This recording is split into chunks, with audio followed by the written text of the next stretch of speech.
We're in fact going to be turning our attention to a case that really has captured the nation's attention and raised important questions about justice, about accountability, and just the overall effectiveness of our criminal justice system.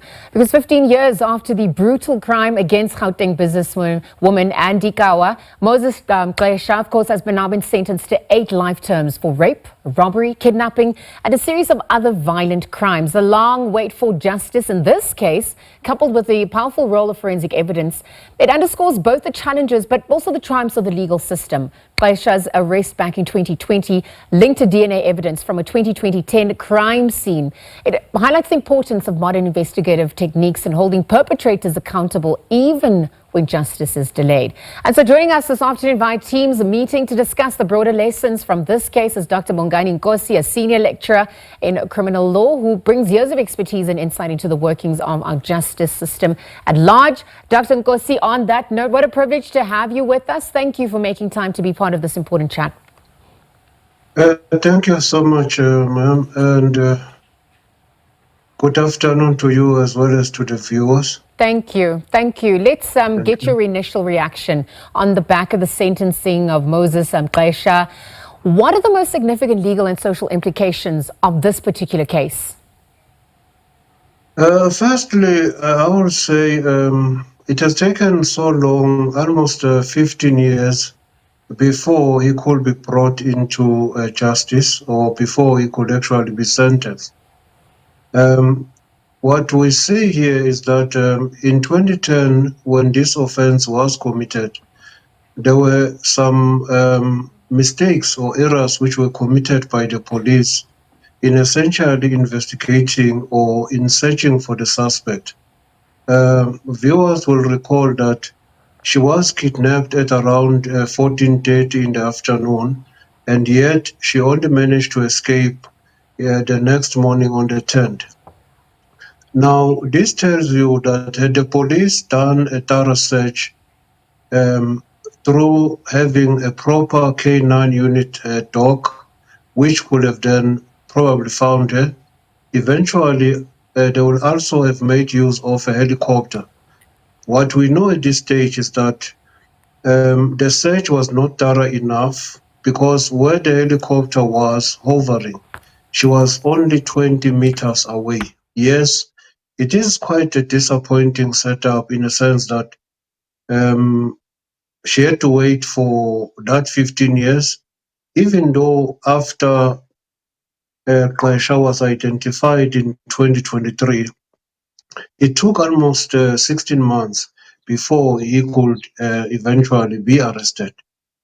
But then I need to point it out again that that imbalance at least has been settled because she has been able to sue the police minister. Eventually, she will be paid for the damages. But then, of course, it was almost a travesty of justice to wait for 15 years for justice to be done. Well, you know, the immense amount of trauma that was also incurred is a separate issue on its own, not only from the crime, but also obviously the prolonged legal process. And I wonder, even if we look at this case against Moses Gqesha, which had been delayed for 15 years, in your opinion, what does this tell us about the challenges that the criminal justice system is facing at large when it comes to resolving serious crimes? When we also bring the element of technology and forensic investigations into the picture, I mean, it did play a crucial role in securing his conviction.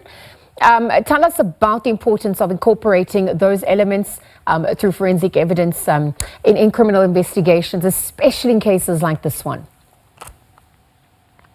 Firstly, I would say when a crime is committed, it's always important to gather evidence that will eventually be used when the trial gets underway.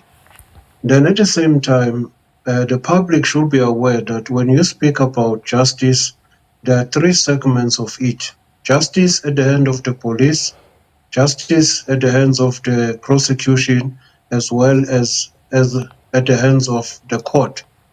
Here in this case of Andy, we see that the injustice came from the part of the police by not actually conducting a diligent and a thorough search of the crime scene. Had that been done in a proper way, we would have seen the suspect or Gqesha being brought to book at much earlier stage, let's say in a week or two. But then because there was that bungle on the part of the police, it then had to take almost 13 years before he could be linked to those heinous offenses that he committed. So then this tells that had he not committed the unrelated theft, he would not have been identified and linked to that particular case of Andy. Well, Dr. Nkosi, because the broader consequences of what transpired in this case, particularly the delays in delivering justice, particularly when it comes to the element of public trust. I mean, that's also coming to the spotlight through the criminal justice system and its modus operandi. And perhaps you could tell us a little bit more about those elements. Can these delays lead to feelings of frustration, hopelessness in the community as well, but even as a deterrent to prevent, the crime at large? There is a saying that let justice be done even though heavens may fall, which means that the general public has that expectation that as soon as an offense or crime has been committed, the perpetrator or perpetrators thereof will be brought to justice.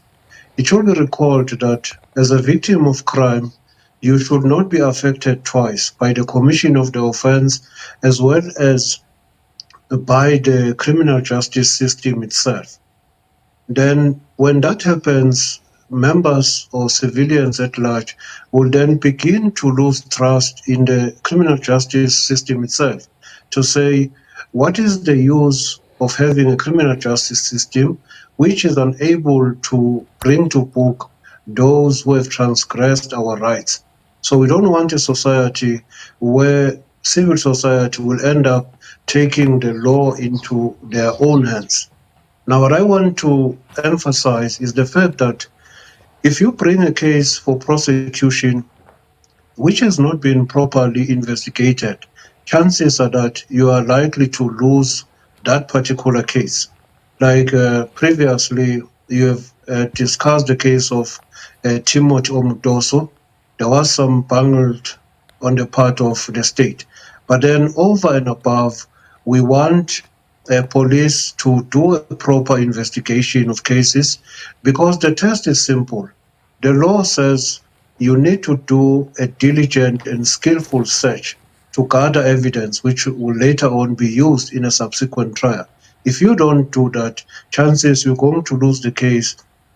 And when society has lost trust in the criminal justice system, they will take the law into their own hands, and the end result will be chaos, no law and order in the republic. Yeah. All right, Dr. Nkosi, then as we wrap up, I just want to look at, in closing, any advice that you'd like to offer to the public based on your understanding of this case, the key message that really needs to come out to the viewers regarding their role in supporting justice reform at large, fighting for a fairer system. But if we're looking at the optimism of the future or towards the future, how optimistic are you when it comes to addressing some of the more underlying issues of the criminal justice system at large and its efficacy? Some of the issues we have identified, I will just be short on that. We need to find a way of analyzing the data that will be collected from the scene, because at this particular stage is only done at the national labs. So if this can be devolved into provinces, we can see the analysis of evidence taking much lesser time than it is usual. And again, we send a message to members of the public that you need to be vigilant, because though we expect police to safeguard everybody, but that is impossible. So therefore, a message we're sending is simple. When you go to areas such as the beach shore or any secluded areas, you need to ensure that at least you don't go there alone. You have somebody, or you alert people that as soon as you are not forthcoming, they should raise the flag. All right, Dr. Nkosi, I want to thank you for your time and for weighing in. Of course, there's still more gaps in, the progress that has been made, but we also celebrate the strides in relation to justice being served. Thank you for your time, criminal law lecturer, Dr. Bongani Nkosi.